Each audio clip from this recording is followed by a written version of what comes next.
Back. Thanks for tuning in again. If you made it this far, I definitely appreciate you. So in the last video, we kind of talked a little bit about channel goals and introduction. And now we're just going to jump right into it and get Android Studio installed on your computer. So there are two ways to do this. The first is probably the most obvious. If you type in Android Studio and find your way to the developer.android.com/studio webpage, there'll be a direct link, direct download here. There's also a whole lot of like marketing, stuff about what the IDE has and how it looks and what it can offer and all that good stuff. I guess here's more downloads. There's one thing though that is worth noting. If you scroll down, system requirements, the application is kind of beefy, can definitely, be optimized by giving it more RAM and that kind of stuff. So, take a look at the system requirements, make sure that your computer can handle the application, and hopefully it can, so no issues there.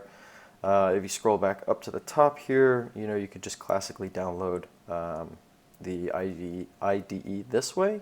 However, JetBrains is the company that has built a handful of IDEs. If you've worked in Java, IntelliJ is, at least my favorite IDE for that. Kind of a better version of Eclipse, if you're familiar with that. And actually, Android Studio is built off of IntelliJ. So if you're familiar with IntelliJ, you will be very familiar with the layout, with the structure, with, I guess where menus are and that kind of stuff, which will give you a little bit of a leg up. But essentially, JetBrains is,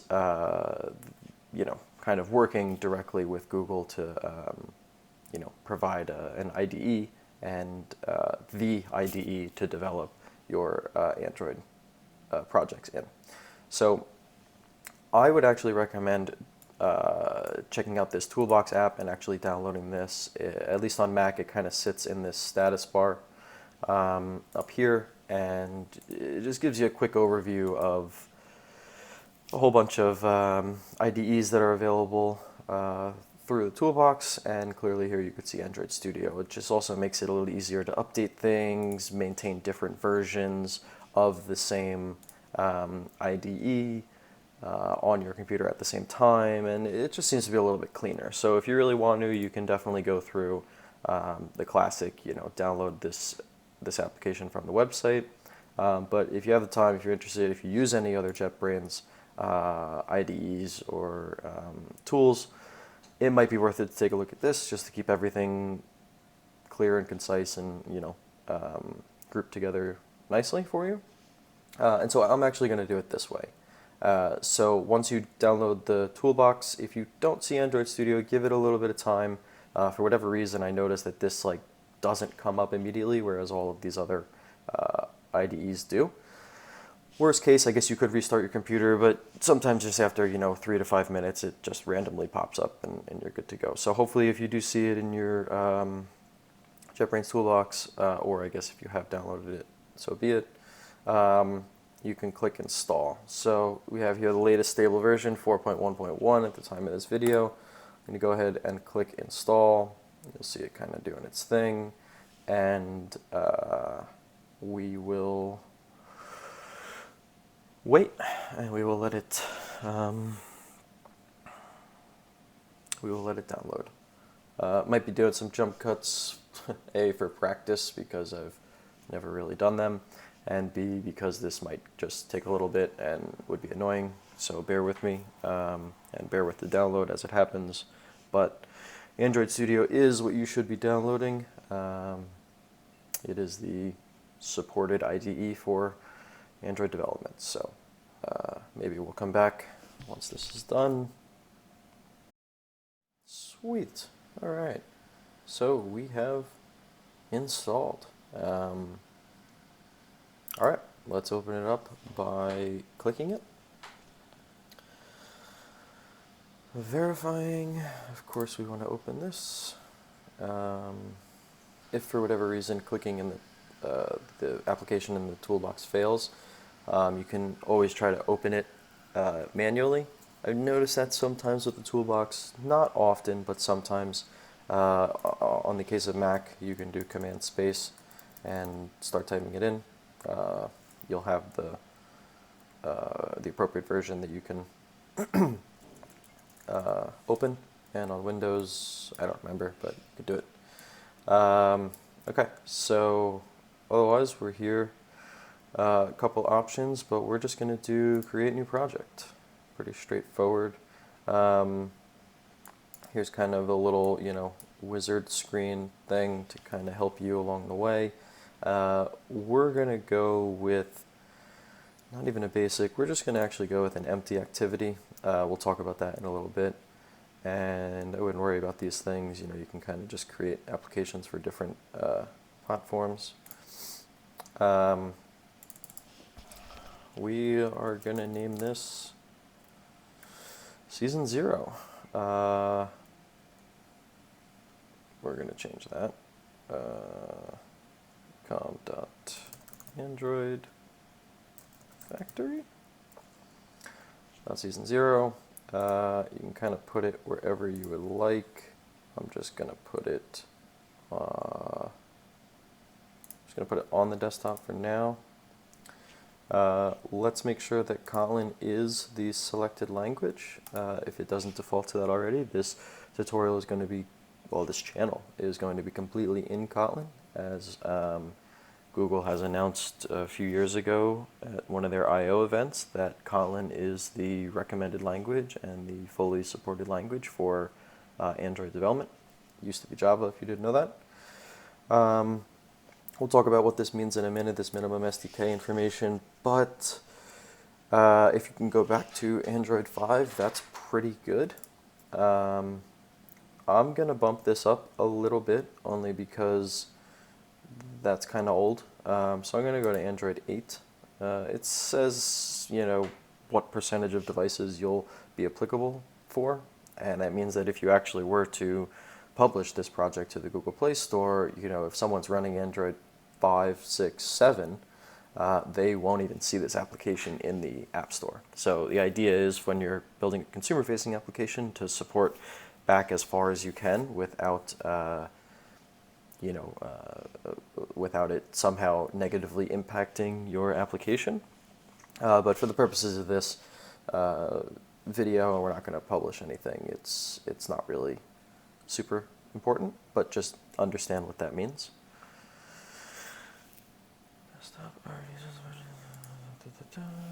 Okay, let's just drop it into here then. Yeah. No problem. And once we're ready, we will click Finish. So this will go ahead and just build the project for you. It will just start doing all of the things that it does, creating some files, indexing some things for you. Every time you open Android Studio, there's this little tip of the day window. You can disable it by clicking this and then closing it. You can toggle to other tips this way, back and forth. I keep it on. I don't know why. I just think, even though I close it most of the time, I keep it on just to, I don't know, maybe you learn something. I'd say if you're new, probably worth keeping on. So, your choice. We'll see some processes running here. We'll see some stuff load in, and obviously this is all going to happen at different speeds based upon how powerful your computer is, but hopefully you're not falling too far behind. Just going to set this up here real quick. All right, and it actually looks like we are ready to go. We could actually run this application right now. It'll just be a super basic hello world kind of thing. But at first glance here, I just kind of want to review a few things for you here. So this general area here is kind of the editing location. Oh, I didn't mean to screenshot. That's bad. The editing location for any of the files that you're going to deal with, no matter what language it's in, whether it's a layout file, a config file, actual code. These will always appear here. Sometimes it's super convenient, especially when you have more screen real estate, to actually right-click on one of these files if you have multiple open and split them. So if you split things vertically, you can now see that, this is difficult, you can now see that you'll see two different files open at the same time, and this is super powerful once you really start getting in the weeds with things, because you just become much more efficient. And then each one of these locations that you can see in the screen now kind of become groups. So you can have multiple tabs open in this group, you can have multiple tabs open in this group, and then you can really just start powering through things. And if you really wanted to, you can go kind of crazy with it and just start getting, you know, multiple groups and windows and stuff like that. I'd recommend against that, only because, you know, you're going to run out of screen real estate and it's going to be super annoying. And then if you want to remove them, you can actually just kind of click and drag, and now this tab becomes part of the main group, the other one goes away. Or if you were to just close the last file in a particular group, it'll also go away. So again, not worrying about any of this stuff here. Sorry, I was flipping through things here. You can see these little options and whatnot, but not worried about any of this yet. And instead, I'm just going to want to go around the horn here and kind of talk about the different options, or everything that's available in the IDE. So Android Studio is built with this idea of panes, I think they're called, where you can kind of expand and collapse these different panes to get into different views of particular things.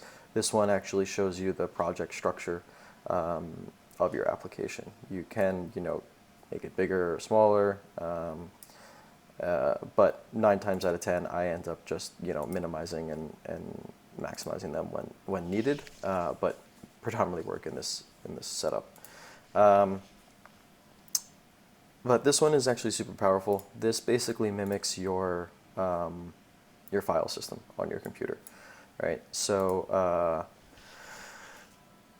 if we see here in this project view, that's going to match up pretty nicely.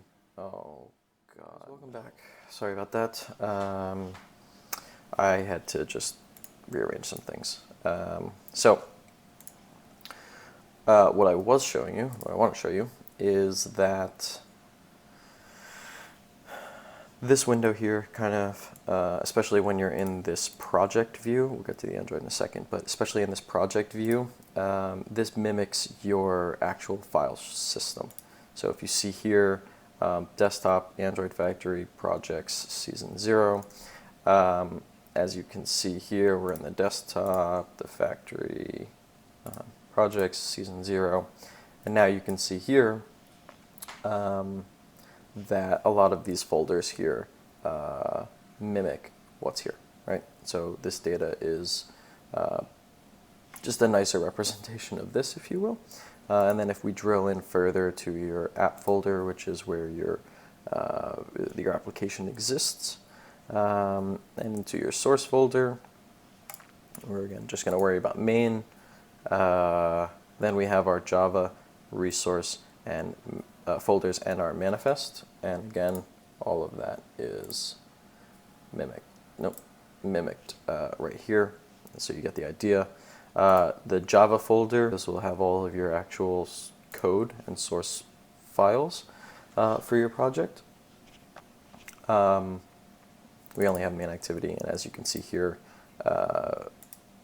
it's already open for us. And again, our resource folder, we have all of the resources associated with the project. So we'll dive a little bit further into what all of these mean and where you use them and where you don't use them.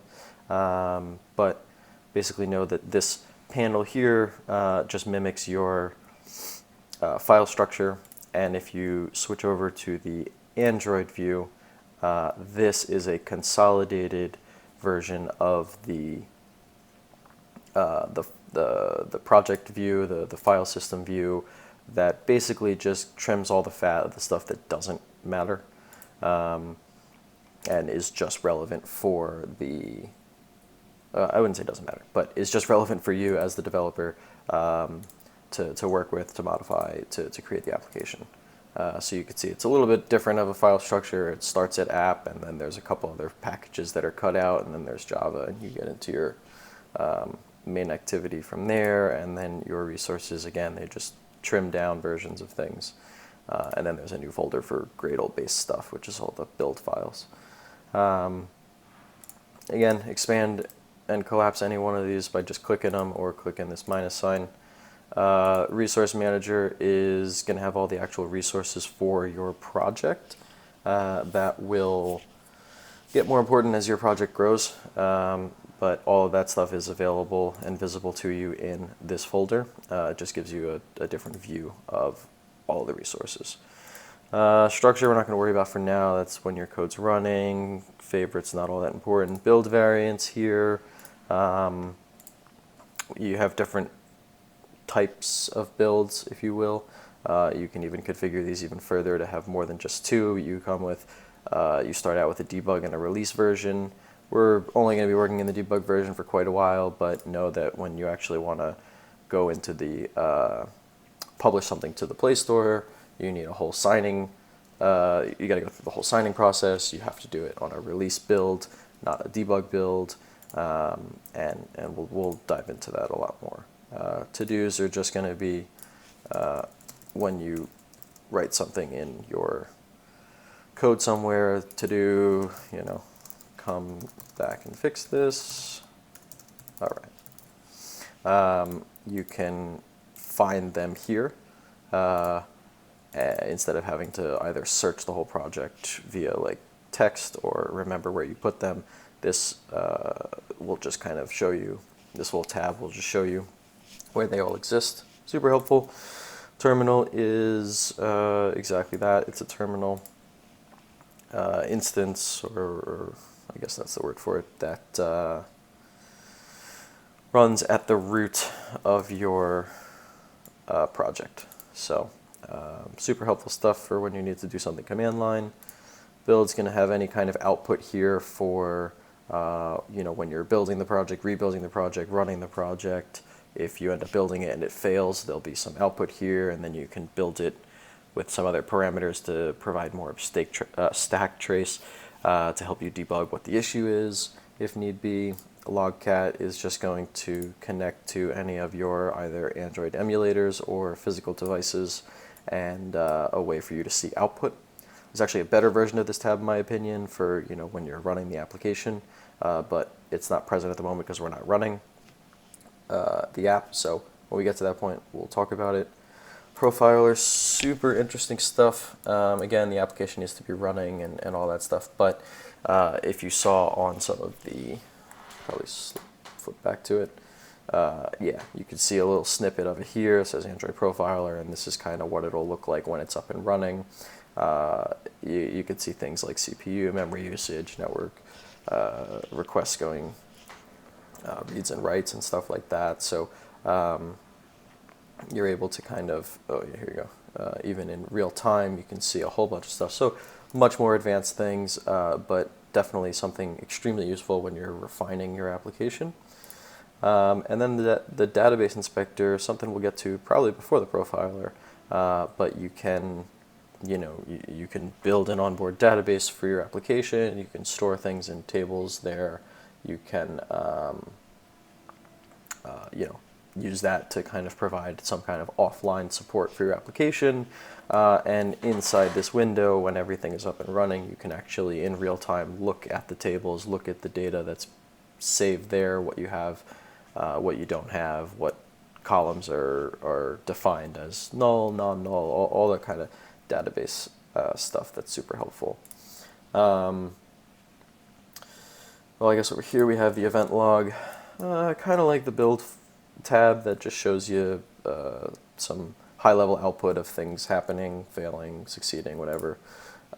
Layout inspector will actually be very interesting once we get into it to dive into, but it will allow you to, in real time, look at your layout, look at how things are connected to one another, look at things that are invisible, visible, the attributes that are set on them, etc. So just a little bit more, mainly a debugging tool when something's not working in your layout as expected. But in conclusion, all of these little panes can be expanded and collapsed pretty easily. They can actually even be moved around to different locations, and then